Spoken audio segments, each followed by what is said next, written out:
Imagine someone tells you the grass is red. You say it's green. They reply, well, it's red for me. A third person says it's not grass at all. It's a river. Three people, three different realities. A Greek philosopher named Protagorean said all three are right. Plato spent an entire dialogue proving that this answer annihilates reality itself. The dialogue is the Theaetetus, named for its main character. It opens with a scene of war. Theaetetus, a real Athenian mathematician, lies dying of dysentery and wounds after battle near Corinth. Two friends carry him home. On the road, one recalls that years ago, when this soldier was young, he sat with Socrates and tried to answer the most basic question in philosophy: what is knowledge? That conversation was written down and preserved. We're about to read it. Theaetetus studies under Theodorus, a geometer. For Plato, mathematics is the crucial bridge between opinion and genuine knowledge. It trains the mind to grasp universal truths rather than fleeting particular impressions. Theaetetus has had this training. He's prepared for dialectic, the method of advancing knowledge through structured question and answer. Theodorus tells Socrates something striking about his pupil. Theaetetus is brilliant but ugly and looks like Socrates himself. Both men are snub-nosed and plain. In a culture that prized male beauty, this detail carries weight. Their bodily resemblance signals a deeper kinship of soul. Both are genuine seekers of wisdom. Contrast Theaetetus with Meno from an earlier dialogue. Meno had a rhetorician's education, polished and overconfident. Asked to define virtue, he offered lists of examples instead of universal definitions. Theaetetus takes the opposite approach. Asked to define knowledge, he first admits, I don't know. Socrates says that honest admission of ignorance is the best possible starting point. Theaetetus proposes his first definition. Knowledge is sense perception. What I see, hear, taste, and feel, that is what I know. Socrates recognizes this claim. It is a version of Protagoras' famous doctrine. Man is the measure of all things. Protagorean relativism.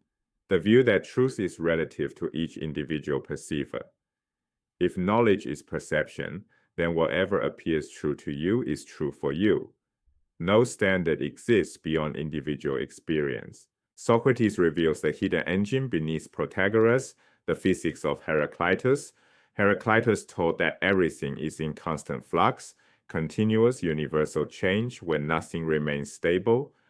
Protagoras' relativism requires this physics. If reality were stable, we could check perceptions against it and discover that some are wrong. Relativism only works if the objects of perception are themselves constantly shifting. The chain of dependence. Perception requires relativism. Relativism requires flux. Each link depends on the one after it. Now Socrates pulls the bottom link, and the whole structure comes crashing down. Heraclitus' famous image: you cannot step into the same river twice. The water has moved on, the banks have shifted, even your body has changed since the first step. Everything flows. But Socrates pushes further, much further. If flux is truly universal, you cannot step into the same river even once. The moment you say river, the thing you're referring to has already dissolved into something else. The word arrives, but its object has vanished. This is not a quibble. This is the annihilation of language. Every noun presupposes something that stays the same long enough to be named. River means a thing that persists as a river while you speak the word. Tree means a thing that remains a tree between the start and end of your sentence. Universal flux eliminates that persistence. Nothing holds its identity for even an instant. Every name is a lie the moment it's spoken. All that remains is an undifferentiated rush of process without identity. No objects, no categories, no distinctions. You cannot say this because this has already become that.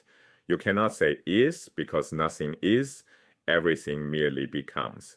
Socrates has taken Heraclitus' poetic observation and followed it to its logical end.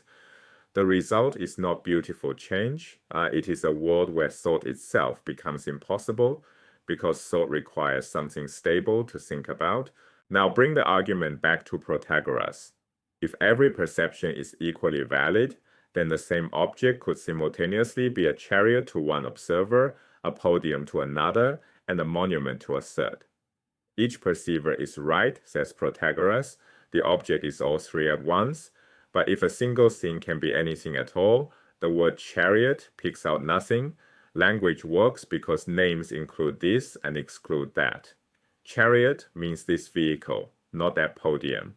Remove the exclusion, and you remove the meaning. Protagorean relativism doesn't merely destroy knowledge, it destroys the very medium through which knowledge could ever be expressed or debated. You cannot even state all perceptions are equally valid without relying on the stable meanings that your own doctrine denies. The position devours itself, and the final consequence is solipsism, the view that only one's own mind and perceptions are real.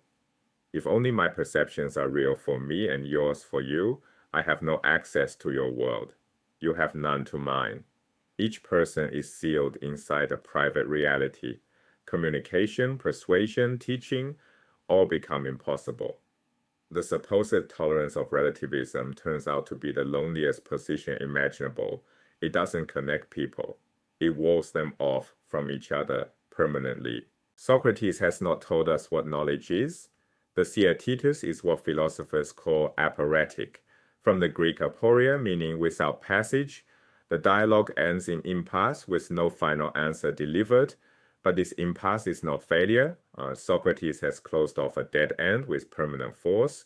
We now know that knowledge cannot be mere perception, because that path leads through relativism and flux to the destruction of knowledge, language, and shared reality itself. This negative result is genuine philosophical progress. Advancement in philosophy often means discovering which doors are sealed shut forever. Every dead end eliminated narrows the search and sharpens the question. The Theaetetus will go on to test two more definitions of knowledge. Both will also fail, but each failure maps more territory. The explored ground accumulates. The path forward becomes clearer precisely because the paths that lead nowhere have been sealed. Return to the image of Theaetetus on the battlefield. A man who in youth sat with Socrates and had the courage to say, "I don't know," then followed the argument wherever it led, even into impasse. His mathematical training gave him discipline. His humility gave him openness. He did not find the answer, but he became the kind of person who could search for it honestly. Plato thought that character mattered enough to write down and preserve for all time. The Theaetetus suggests that the character of the inquirer matters as much as the content of the inquiry. Knowledge is not perception. That much is certain. Discovering what knowledge is, that task lies ahead. The search continues.